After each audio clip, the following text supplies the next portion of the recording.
Hello. Hopefully we're doing well. All right, so this one's about whether or not the mind is created in the brain or not.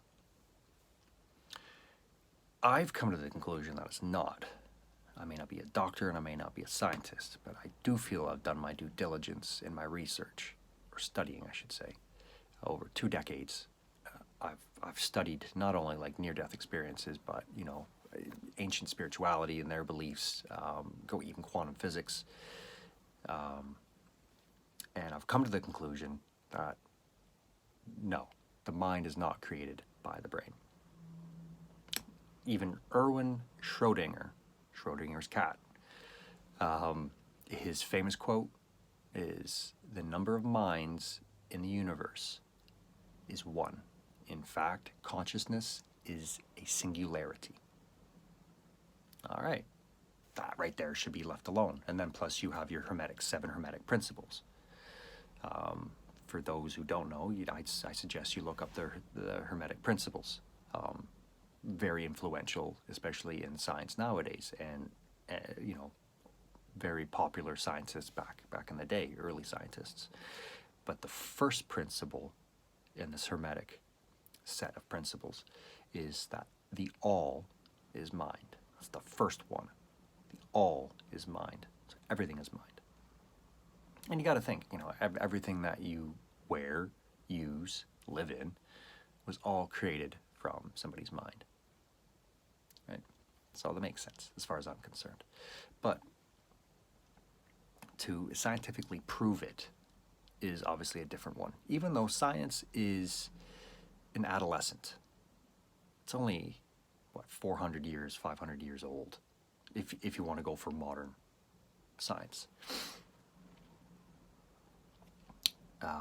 So it's quite young. It's done great things, don't get me wrong.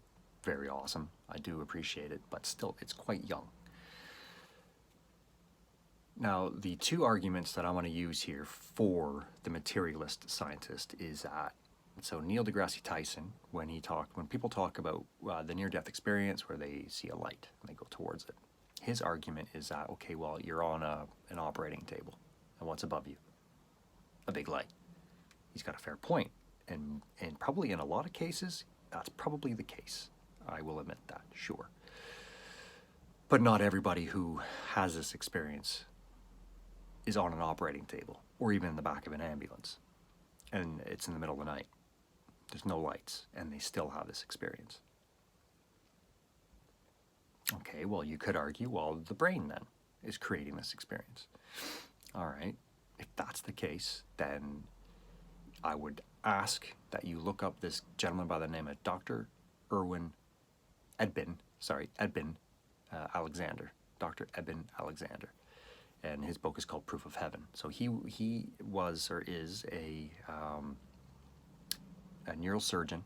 So he was entrenched in the belief that the brain created consciousness and the mind, for good reason, obviously, because he could see what happens after somebody's had a massive head trauma, where the brain's had an injury, and then obviously just to see the outcome, and that there's a diminished consciousness experience for the individual. Fair enough. Until he himself had a near-death experience where he had a bacterial meningitis that ate away at his brain for 7 days, and he was effectively, they called him out, basically telling his family, we're gonna have to pull the plug because he's not coming back. And when he did come back, he talked about his experience.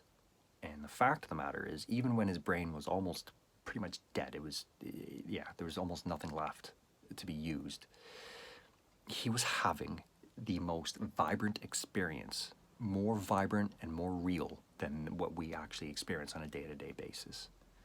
And that blew his mind, because he's like, that shouldn't have happened. How is that supposed to happen? How can I have any experience whatsoever if the brain is creating it, right? So let's use a laptop or a TV. Are you going to get anything out of it if it's broken? No. Are you? No. So if the brain isn't working, you shouldn't get any experience, not a more vibrant one, not a more real one. The feeling of love, communicating with other entities and beings, seeing more vibrant colors, hearing crazy, beautiful music, and all this. All right. Now, this is coming from, again, a neurosurgeon. Now, another argument is from, there was a guy who was on Joe Rogan as well, because Neil deGrasse Tyson, his thing was on Joe Rogan. There was a guy who basically said, okay, well, we've mapped the brain, even to the point where we tapped a part and the individual had an out-of-body experience. So we know where the out-of-body experience is in the brain. Fair enough. All right, well, there's the scientific evidence. Is it, though? So there's a guy by the name of Dr. Bruce Grayson. He wrote a book called After. And he basically talks about his experience through medicine and what he's basically experienced with near death. And his first one was basically he got a phone call. Girl was on death's bed, but she came back. Like she came back obviously, and then he had a chat with her the next day. He comes in, opens the door, sits down with her, and he's like, "Hi, my name is." And before he could finish, basically goes, "I know who you are. I saw you last night. You came in, and then you went out and you had a chat with my friend out in the hallway."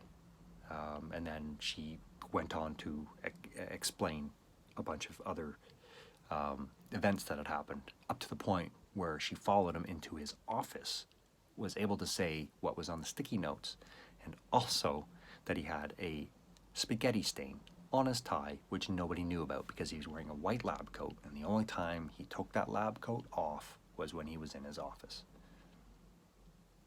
So, that coupled with my own personal experiences and getting having a chat and getting an interview with a trained shaman in Mexico, and his experience with healing through the use of ayahuasca. For those who don't know, ayahuasca is a dimethyltryptamine-based hallucinogenic drink that's used in shamanic rituals. And the idea being, for him anyways, that he was in a group. You all had somebody that you were going to help.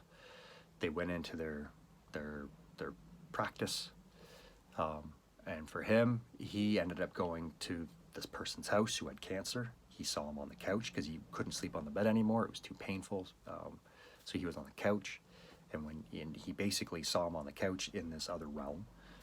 He could see the lesions on him, and like there were scorpions and stuff attacking him. So he knocked off all the scorpions. He ripped off with his teeth, ripped out all the lesions and everything.